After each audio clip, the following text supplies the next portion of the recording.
Hello, my name is Kate, if you are not aware, and I am the coordinator for OASIS, our Outreach and Advocacy Sexuality Information for Students program through the ETSU Counseling Center.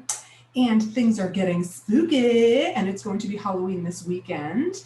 First full moon since 1944 on Halloween night, which happens to be a Saturday. Unfortunately, it is 2020 and COVID-19 is a raging. So please, if you are going to engage in any fun Halloween activities, protect yourself.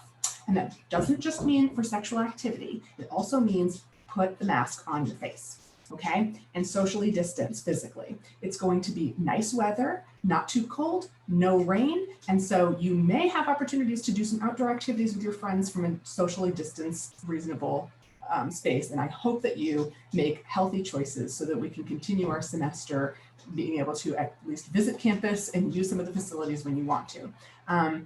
Today, we are going to focus just a little bit on specifically what could be wonderful and treat-like and what could be not so great and trick-like when you are thinking about Halloween-themed activities. So when we are talking about consent, we want to ensure that there are no tricks. Tricks would be things like coercing someone into doing something that they don't want to do, making them feel like you have certain feelings or positions about them that you don't actually feel.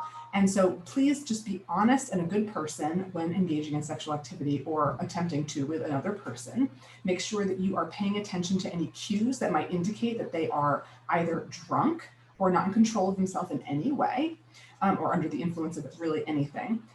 Or if you are at all concerned or are not sure if they are 100% enthusiastically very excited about what you're doing, then it's definitely really important to stop and check in and make sure, because you never want to trick someone into doing something that they don't want to do. That is a big no-no when it comes to consent. If you are attending any sort of party or gathering, again, please try and do this outside and socially distance so that we do not spread COVID. But if you are doing that, then please be aware that if there is mixed drinks that is being provided for you that are mixed by the people there, and you are not sure how much alcohol or what is in them, then be very careful how much you take or how much you drink. And if the person is not someone that you know and trust particularly, then I would go ahead and either bring your own drink or drink something else where it's really obvious what is in it. If it is someone that you trust, then you can ask them what is in it so that you at least have some idea. Because you are allowed to engage in sexual activity as long as you are under the legal limit, just like with driving. If you're not sure about that, that can be hard to measure. But for more information about how to measure and count your drinks, you can visit the AOD at ETSU Instagram. And our AOD program has a lot of information about that, which you can also access on our Counseling Center website.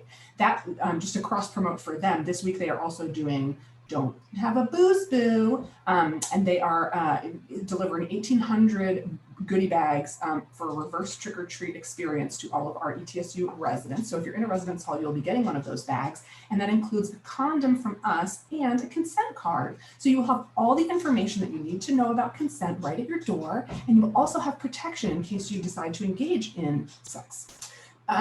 What else is there? Tricks or treats? Oh, a good reason to use a condom or some sort of form, make sure there's some sort of barrier method if you are engaging in sexual intercourse, is so that nobody gets pregnant and nobody transmits any STIs. That's really, really important. The general knowledge is that no sex or sexual activity is completely safe because there's always some sort of risk.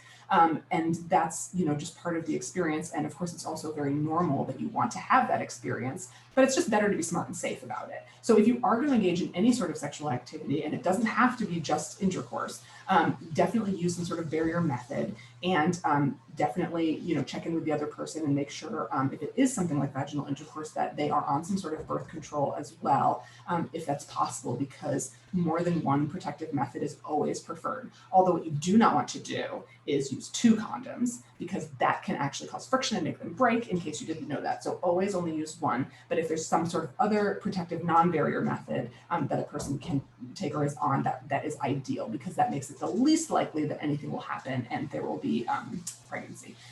In terms of STIs, barrier methods are the best protection for that aside from abstinence. And so definitely use what we send you in your baggie. If you are not a campus resident and you would like a baggie or you need some protection, we are more than happy to provide that for you. And all you have to do is you can either DM us on our OASIS page or our OASIS account. It's at OASIS_ETSU, or you can email us at oasis@etsu.edu, and we'll be happy to figure out a way to get that to you even during these times. So do have a great time as long as you're being safe, socially distanced, and protected. Happy Halloween!